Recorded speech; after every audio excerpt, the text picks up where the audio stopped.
In today's episode, I'm going to talk to you about the number one way to build wealth. It's been proven time and time again throughout centuries and millennia. It's been proven that real estate is by far the best and most effective way of building wealth. If you are going to build wealth, you're going to have to learn how to invest in real estate. The wealthiest people I know, for the most part, have made most of their wealth from real estate. Yes, even some of the most successful business owners I know who've had businesses have made most of their money from real estate. The best example always is McDonald's. People think of McDonald's as a burger joint. McDonald's is not a burger joint, and that is not how they built their massive empire. McDonald's is essentially a real estate company. It's the real estate that has allowed McDonald's to succeed the way that it has. And in fact, I know business owners who've had companies that have gone bankrupt, right? They've lost everything. Yet they've actually made money during that time from that business by owning the building that the company was in. I've seen this with people close to me. I've seen stories of it all over the place. Real estate is and always will be the biggest secret to building wealth. If you think back from way, way long ago, tens of thousands of years ago, real estate was always the most important thing, right? As a caveman, your real estate was your cave. In villages, right, real estate involved where were the rivers at and what areas did they take and where did they have crops and things like that. So today, it's no secret that every single human being, we live in this world where it's all about real estate. And the secret to building wealth is through real estate. So don't listen to what people tell you. Forget what happened when the real estate market fell and people lost everything. Those people lost everything because they made bad investment choices. See, it's not about real estate. Real estate didn't fail.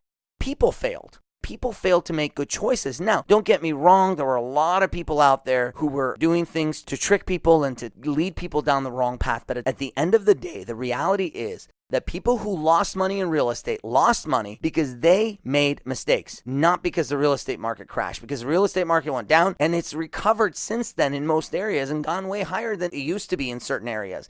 So the real estate market's always going to have these ups and downs. But understand, it could be residential real estate, commercial real estate, it can be land, whatever it is. Understand that the wealthiest people in the world often have made a lot of their wealth from real estate.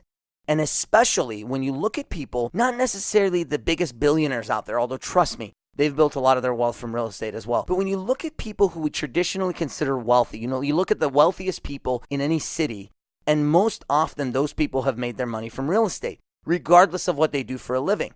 So let's talk about real estate and why is it that real estate creates so much wealth? Well, one of those things I already shared with you, because you can buy real estate with a minimal down payment, right? There are very few things in the world where you can get that kind of leverage as you can in real estate. Now be careful, because a lot of people who lost everything because they over leveraged. But understand that with real estate, you can go out there and with a certain percentage down. In fact, for some of you, if you're a first-time home buyer, can you believe you can get a house for like 3% down? That's insane. Yet someone will give you a $500,000 home. Think about this for a second. You can buy a $500,000 house. If you can get a 3% loan, which I believe, depending on where you're at, where you're listening to this, in the United States at least, you can often get first-time homebuyer loans with 3% down. That means for $15,000, you can buy a $500,000 home.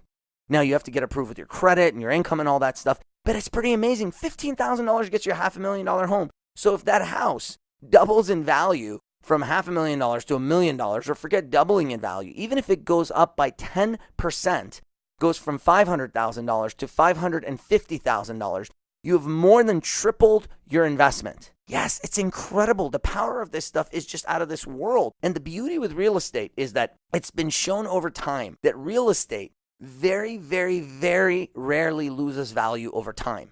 In fact, over a very, very long time, it basically never loses value. But yes, there are war zones and there are economic things that happen in short periods of time and cities that go down.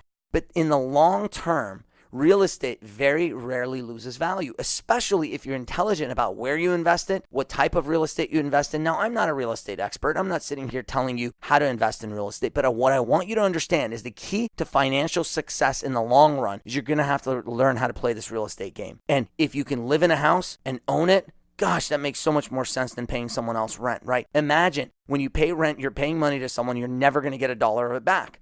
But if you can own the house that you live in, Eventually, when you pay that loan off, 15 years, 30 years, whatever it is, that house is yours and you get to keep it for the rest of your life. And you don't have to keep making those payments. And in most cases, it's going to go up in value significantly. Or if you can buy a property to rent out, whether it's a house, a condo, an apartment complex, a commercial thing, a shopping center, whatever it is, imagine people are paying you rent, and often that rent can be enough in a lot of cases to actually make your payments so you can have something be cash flow neutral or even cash flow positive. But even if you're cash flow neutral, imagine in the long term, you get to own that piece of land. Now, again, I'm not here to teach you how to do it. I'm here to inspire you to get out there and want to do this. It's one of the most important things you can do to build wealth for yourself.